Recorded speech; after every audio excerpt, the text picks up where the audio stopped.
Bom, gente, então, para a gente poder dar continuidade nas nossas atividades, então agora nós teremos uma atividade específica aqui, para a gente poder trabalhar um pouquinho da parte de poliedros e também de sólidos de revolução, tá? Então, nós já vimos esse conteúdo anteriormente, então eu pensei numa maneira mais prática para vocês poderem aplicar. Então, a atividade é basicamente aqui vocês desenvolver então um paper toy, tá? Então, esses paper toys, na verdade, vão ser construídos, né? Utilizando, então, esses sólidos geométricos que vocês estudaram, tá? Aí eu coloquei aqui como requisito que vocês escolham, então, no mínimo 5 sólidos geométricos diferentes para poder compor, então, esse paper toy. Então, vocês podem repetir os sólidos, né, dentro da construção do modelo, tá? Mas eu tenho que ter no mínimo 5 sólidos diferentes, tá? Depois, ó, realizar então o desenho, que vai ser basicamente a planificação desse modelo, então que é a parte de projeto, digamos assim, tá? Esse projeto eu recomendo vocês fazerem ele na escala 1:1, porque fica mais fácil, né? Vocês vão ter o projeto, então vão ter o desenho planificado e a partir dele vocês podem fazer a construção então do modelo, tá? E aí eu coloquei aqui, ó, tem que ter a prancha, tem que ter margem, tem que ter selo, tá? Vocês têm que colocar também as medidas gerais aí do modelo na prancha. Construir então esse modelo físico na escala 1:1, como eu estava falando antes, né? Então não adianta querer trabalhar com uma escala reduzida, por exemplo, aqui, que eu acho que só vai complicar vocês na hora de poder construir, enfim, esse modelo, tá? E depois, então, fazer um vídeo, né, apresentando o modelo. Pode ser um vídeo bem curtinho, tá, gente? É mais no sentido de tentar mostrar, né, todo o tridimensional, enfim, desse modelo. Já que nós estamos com as atividades online, então, para todo mundo poder visualizar melhor, enfim, a proposta aí, né? Aqui eu coloquei, então, né, todos deverão apresentar os esboços de criação juntamente com os itens montados para avaliação, tá? Não será aceito modelos prontos. Então eu coloquei bastante referências para vocês aqui nesse arquivo, tá? Lembrando que esse arquivo aqui já está lá no portal, ok? Então, só peço que vocês não peguem nenhum modelo pronto, né? Claro que eu quero que vocês olhem, né? Vejam referências, mas não é para pegar nada pronto, tá? Vocês podem criar aí, né, a partir de qualquer temática. Então, o trabalho aqui eu deixei ele em dupla também, tá? Então, vocês podem trabalhar, né, em dupla com algum colega aí para poder tentar desenvolver essa proposta. E a entrega é lá no dia 10/6, tá? Então, tem um tempinho até vocês poderem finalizar, então, essa atividade. Aqui embaixo eu coloquei, então, uma breve descrição para vocês sobre o que é, então, o Paper Toy, tá? Então, eu coloquei, assim, mais para a gente ter, né, um embasamento aqui, né? Depois vocês podem procurar, né, até pelas referências, né, outros materiais, mas só para poder situar, né? Então, aqui eu coloquei, né, o Toy Art, que é o brinquedo artístico, né? São esses bonecos que são desenvolvidos em baixa escala industrial. Então, eles têm um desenho bem atrativo, tá? E já vão ter um custo aqui um pouquinho mais elevado, né? Porque está agregando valor aqui, né, nesse tipo de peça. Eles são fabricados geralmente em plástico, tá? E aí, enfim, a gente tem várias e várias situações aí, né, com relação a modelos, fabricantes, né? E aí, enfim, eu tenho uma possibilidade que seria, assim, com um custo mais acessível, que seria o Paper Toy, tá? Aí eu coloquei para vocês aqui as duas origens, basicamente. Então, o Toy Art surgiu mais ou menos aqui há 10 anos, tá? Dá para dizer assim, né, quando basicamente aqui os bonecos dos G.I. Joe, dos Comandos em Ação, né, que tinha na década de 80, principalmente no Brasil, né, eles tinham as roupas, digamos assim, os uniformes, né, tá? E daí isso acabou atraindo bastante público, assim, né, o pessoal começou a gostar, enfim, desse tipo de brinquedo, né, tá? E aí isso acabou se espalhando. Aí depois no Japão, a partir de 94, basicamente, aqui, né, tá? E daí teve o Keiko Miyata aqui, né, que é um artista plástico e designer, né, que começou a criar esses bonecos também, né? tá? E aí isso começou a virar colecionáveis, digamos assim, né? Tá? Então, basicamente foi trabalhado, né, sempre a questão para ter um visual bastante atraente, né, diferenciado, né? Então, começou com os coelhos assassinos, bonequinhas erotizadas, né? Muitos personagens aqui de filmes, de bandas de rock, enfim, né, gente? Então, personagem geral aí da cultura pop, tá? Então isso foi aos poucos crescendo, né? Então aqui foi quando iniciou, tá? Eu consegui uma imagem para poder ilustrar para vocês, né? Um dos fabricantes mais conhecidos, assim, só para poder complementar aqui, ó, é a Funko, tá? Se vocês quiserem, enfim, né, não sei, de repente alguém pode ter já algum bonequinho aí, de repente, em casa, mas se vocês quiserem buscar referências, né, tem bastante material aí na internet, né? É vendido praticamente em tudo que é local aí, né? E no Netflix tem um documentário bem legal aí sobre a história da Funko, tá? Então, se alguém quiser, né, dar uma olhada, né, para poder complementar, fique à vontade aí, né? O assunto é bem interessante. Então, o Paper Toy, ele é um ramo dessa toy art, dá para dizer assim, né, gente? Tá? Então, na maioria das vezes, os pequenos modelos eram feitos de resina aqui, né? Então, não valia a pena fabricar, né, um brinquedo de cada modelo, tá? A gente devido ao custo alto de produção, tá? Então, só vai ser viável se for feito em larga escala. E aí, como eu estava falando antes, né, a partir do momento que foi feito, então, de papel, né, qualquer pessoa poderia, então, ter acesso, né, a esse tipo de material, tá? E aí eles começaram a ser divulgados, aí, como eu fui falando antes, né, e hoje virou, assim, uma febre, né, então tu tem aí muitos e muitos sites especializados aí que trabalham com Paper Toy, digamos assim, né, que tem modelos para vocês baixarem, né. Aqui eu coloquei só alguns que eu peguei uma imagem, né, só para poder ilustrar. Então, o modelo mais simples, né, gente, são esses aqui, né, que são com essa cubagem básica aqui, né, tá? Então, eu tenho certeza que vocês vão fazer algo mais complexo do que isso, né? Vocês são criativos, enfim, né, e vão desenvolver uma proposta bem mais trabalhada, digamos assim, né, tá? Aí depois aqui eu coloquei para vocês algumas informações também, assim, ó, que ferramentas que são utilizadas, tá, gente, ó, já que nós não temos, né, o uso dos laboratórios agora liberado, né, então nós estamos com a aula online, então eu pensei em colocar para vocês as informações aí para vocês também tentarem fazer, né, da melhor maneira possível em casa, né, com aquilo que vocês têm disponível, tá? E aqui também os materiais, né, tá? Então só para poder comentar aqui, né, então botei estilete, basicamente, né, pessoal, para poder cortar as peças, tá? Sem deformar, sem danificar aqui, né, para ter uma precisão melhor, tá? Tesoura, né, gente, ó, para cortar ou para parar a peça. Tem a tesoura de unha, aquela, né, para cortes mais delicados, enfim, se quiser utilizar, né?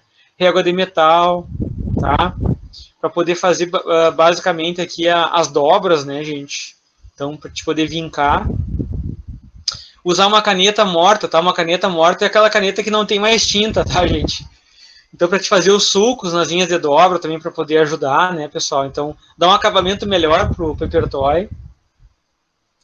Pinças, né, se for necessário, claro, aí vai depender da escala que vocês estiverem trabalhando, né? Se tiverem detalhes muito pequenininhos, né? Então é bom usar as pinças, tá? E aí depois eu coloquei um pouco sobre as colas também, ó. A cola branca, assim, que seja a cola mais comum, digamos assim, né? Tá? Mas ela pode manchar e deformar o papel, né? Se tu botar muita cola. A de isopor aqui, que seria uma alternativa, tá? Então ela tem boa resistência, não mancha, né? Ou deforma, só que ela demora uma ticadinha a mais para poder secar. A cola de glicerina também, que é aquelas cola bastão, é uma outra possibilidade também, né, gente? Tá? Então ela também não deforma o papel, mas ela mancha se tu aplicar também em demasia. Então ela pode ser utilizada se vocês quiserem engrossurar, por exemplo, o papel, tá? De repente você só tem folha, papel sulfite comum aí, né? Aí, não, enfim, não tem acesso para poder comprar, de repente, uma cartolina, um papel com uma gramatura maior. Então, se quiserem engrossurar, é uma possibilidade. Lápis de cor, né, para poder dar o acabamento, pintar linhas brancas, enfim, né, que quando tu junta um paper toy com outro, né, fica aquelas linhazinhas brancas, tá? Palete de dente ou agulha de costura aqui para aplicar cola, tá? Também uma possibilidade, né, para ter aquele acabamento melhor. E o verniz acrílico aqui, se vocês quiserem utilizar para dar depois uma proteção no modelo, né? Para ele poder ter uma durabilidade maior, né? Tá? Para evitar então um amarelamento aqui, né? Que ele acabe desbotando, enfim, tá? E daí depois eu coloquei para vocês aqui sobre os papéis, tá, gente? Então, assim, ó, o que é utilizado? Só para poder, assim, trazer de maneira mais sucinta para vocês, né? Tá? Lá fora é utilizado basicamente o cardboard aqui, que ele é semelhante à nossa cartolina, como eu estava comentando antes ali, né? Tá? Aí depois eu tenho alternativas, né? Eu tenho papel sulfite, como eu estava comentando antes, tá? Então de 75 a 90, né? As gramaturas, mais ou menos, aí, né? Tá? O ideal é trabalhar com 120 a 180 aqui, né? Tá? Porque daí eles vão ter, então, essa espessura, né, maior, né, eles vão ser mais resistentes para poder pensar na durabilidade dos modelos de vocês aí, né. Tenho certeza que depois vocês vão acabar expondo eles em algum lugar, né, vão colocar na estante, vão deixar perto do computador aí, no escritório de vocês aí, tá, no quarto. Então é mais nesse sentido. Depois aqui, então, eu tenho umas outras opções, né, tá? Então, o papel cartão, o Bismarck, papel craft, também com gramaturas maiores, aqui 240, tá, gente? Ah, se eu quiser trabalhar, posso utilizar cartolinas metalizadas também, né? Se for a necessidade também, né, para acabamentos metálicos, tá? Então, assim, eu tenho várias e várias possibilidades com relação aos materiais. Mas, claro, considerando a nossa situação atual, né, gente, vamos ser criativos aí também para poder, enfim, né, ver o que cada um tem disponível em casa para poder utilizar. Aqui eu coloquei para vocês, assim, ó, vários links de referência, tá? Então, assim, são vários sites aí que tratam de paper toys, tá? Então, esse último aqui, se eu não me engano, ele tem um pouco de material sobre o processo de construção do paper toy, tá? Que até eu levei como em referência para poder fazer esse resumo para vocês. E esses de cima aqui são mais modelos, tá? Aqui embaixo eu coloquei, então, sugestões de softwares, tá? Esse software aqui, ele é um software da Apple. Deixa eu ver. É da Apple, acho que é da Apple, né? E esse aqui, ele é um software que ele é para trabalhar com a questão da planificação. Então, na verdade, eles geram para vocês aí os modelos já planificados, tá? Então, tu pode pegar digamos assim, um modelo em 3D, né? Tu tenha modelado, né, em algum software e ele gera a partir daquele sólido, né, a tua planificação, tá? Então, acho que é interessante para vocês darem uma espiada, assim, né? Isso não quer dizer que vocês tenham que fazer por aqui, tá, gente? É mais, assim, a título de conhecimento, né? Eu tentei colocar materiais para vocês poderem complementar aí, né? Aqui eu peguei só um exemplo de paper toy planificado para poder ilustrar, tá? É o paper toy do Sonic, né? Então aqui eu tenho os detalhes do Sonic, digamos assim, né? A parte de cima ali, né, dos espinhos, né, da cabeça, sei lá, enfim, né? Os anéis aqui, né, tá? Tem também aqui, acho que os bracinhos, né? Tem mais umas peças aqui, enfim, né? Tá? E aqui embaixo eu tenho a parte do corpo dele, ó. Então, o que eu peço para vocês, assim, darem uma olhada, assim, né? Vocês têm a área geral do paper toy, digamos assim, né? Que basicamente vai ser o sólido de vocês. Mas vocês têm que pensar que vocês têm que ter o espaço para poder fazer o encaixe, né? Então, isso aqui é extra, tá, gente? Então, tem que fazer esse planejamento, né? Mas, claro que aqui eu vou estar avaliando principalmente a questão do sólido que vocês vão utilizar, tá, gente? Então, para poder aplicar aí aquilo que nós estudamos antes aí, né? Tá? Então, aqui só para poder ilustrar, né? Tem o paper toy do Sonic aqui, né? Tá? Eu abri aqui alguns sites, né? Deixa eu mostrar para vocês aqui. Ó, esse aqui é bem bacana, ó. Cubecraft, né? Então ele tem muitos e muitos modelos aqui, né, por áreas temáticas, tá? Então serve como referência aí, né? Sei lá, vamos abrir aqui, vamos pegar esse aqui, ó, vamos abrir o Star Wars aqui, vamos ver o que que tem aqui. Ó.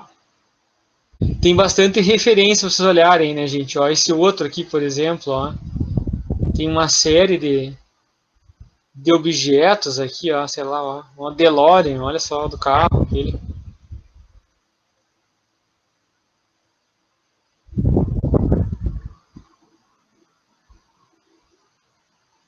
Vamos ver esse aqui, ó. Alguns itens internos aí, né? Home Interiors.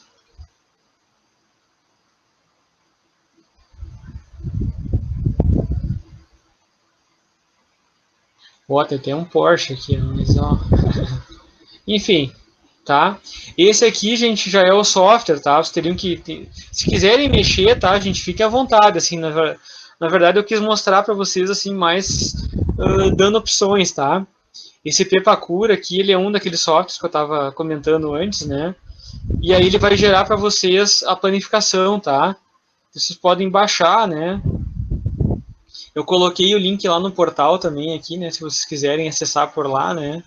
Então, ó, tem esse Pepacura aqui, Designer, e depois tem esse Viewer aqui que é junto, tá? Eu dei uma mexida bem por cima nele, assim, porque, enfim, não trabalho diretamente, tá? Mas eu coloquei para vocês alguns links com tutoriais, né? Se vocês quiserem tentar fazer algo mais complexo por ele, tá? Ó, eu coloquei para vocês aqui alguns links, né, se vocês quiserem, né, assistir tutoriais, né? Eu achei bem interessante até. Mas eu não tive tempo de ficar mexendo, assim, trabalhando muito no software, né? Mas deixa eu ver aqui. O som não acho que não vai aparecer para vocês aí. É só para mostrar, tá? Só para ilustrar aqui. Vou botar um pouquinho para frente aqui porque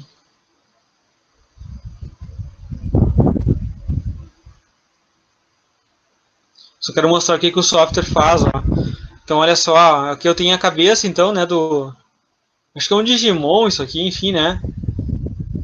Então tá um modelo em 3D, né? E ele gera para ti essa planificação aqui, ó. Olha que interessante, ó. Ele já te dá com as abinhas aqui, ó. Tá? Acho que mais à frente, ó.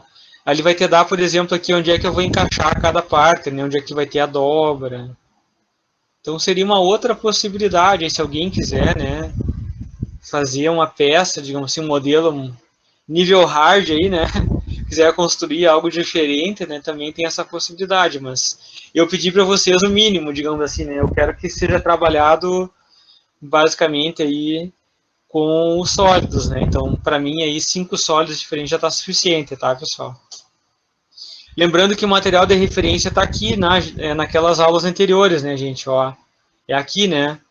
Vocês podem escolher, então, aqui ó, tanto os poliedros quanto os sólidos de revolução, tá, gente?